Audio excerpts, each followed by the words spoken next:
Айгерім қалада туып өскен, блог жүргізуді жақсы көретін жас қыз еді. Ол түрлі видеолар түсіріп, әлеуметтік желілерде көп танылды. Алайда тұрмысқа шыққан соң жаңа өмір оның блогқа деген қызығушылығы мен отбасының талаптары арасында қақтығыс туғызды. Ауылға келгенде интернет баяу, үй шаруасы көп, ал енесі мен күйеуі дәстүрлі салтты қатты бағалайтын.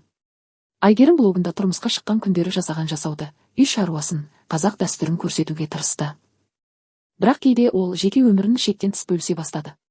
Блогта кейбір бейне жазбаларында отбасының жеке мәселелері де көрініс тапты. Енесі мен күйеуі бұған қатты ренжіп, ауылда дау шықты. Көршілер мен туыстар да араласып, отбасы ішіндегі түсініспеушілік ұлғайды. Айгерім алғашында түсінбеді, бірақ бір күні анасының сөздері есіне түсті. Отбасы сенің ең басты құндылығың. Танымалдық үшін оны жоғалтпа. Айгерім блогын өзгертемін деп шешкенімен, бәрі бірден түзеле қойған жоқ. Отбасында сенім шайқалып қалған еді.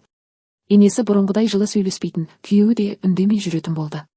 Үй іші тыныш сияқты көрінгенмен, ішінде салқындық бар еді. Айгерім камерасын қолына алғысы келіп тұратын.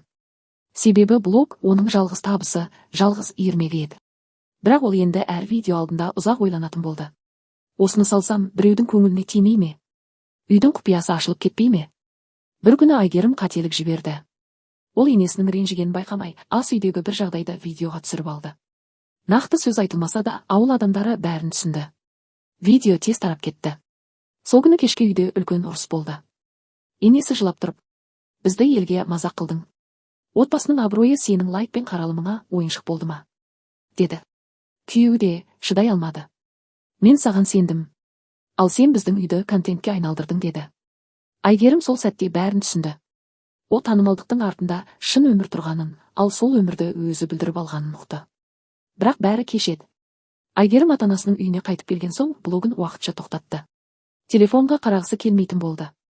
Кеше ғана мыңдаған адам көріп, мақтап жатқан видеолар бүгін оған ауыр естелік сияқты көрінді. Күндердің бір күні ол күйеуінен хабар күтті. Кешір деген бір ауыз сөзді естігісі келді. Бірақ телефон үнсіз жатты. Енесі де, күйеуі де байланысқа шықпады. Айгерім кешке анасының жанында отырып жылады. Мен бәрін контент деп ойлаппын, ал олар оны өмір деп қабылдады, деді ол. Бір ай өтті. Сосын екінші ай. Ақыры күйеуінен хабар келді. Бірақ ол хабар Айгерім күткендей емес еді. Күйеуі салқын дауыспен: біз бұл өмірге қайта орала алмаймыз. Сен таңдауыңды жасадың, деді. Айгерім сол сәтте жүрегінің бір бөлшегі үзілгендей болды. Ол блогты емес, отбасын таңдамағанын енді ғана түсінді. Бірнеше аптадан кейін Айгерім блогына соңғы видео жүктеді. Камера алдында ол бұрынғыдай күлімдемеді. Даусы да бәсең шықты. Мен танымал болдым, бірақ жалғыз қалдым. Лайк көбейді, ал үйім бос қалды, деді. Осы видео оның ең көп қаралған видеосы болды. Бірақ бұл жолы ол ешкімді қуантпады. Айгерім блогын толық жапты. Телефондағы жазылушылар, комментарийлер, қаралымдар бәрі де енді мәнсіз еді. Өйткені кешке үйге келгенде оны күтіп алатын адам қалмаған. Ол бір ғана шындықты кеш түсінді. Отбасы видео емес, оны өшіріп тастап қайта жүктей алмайсың.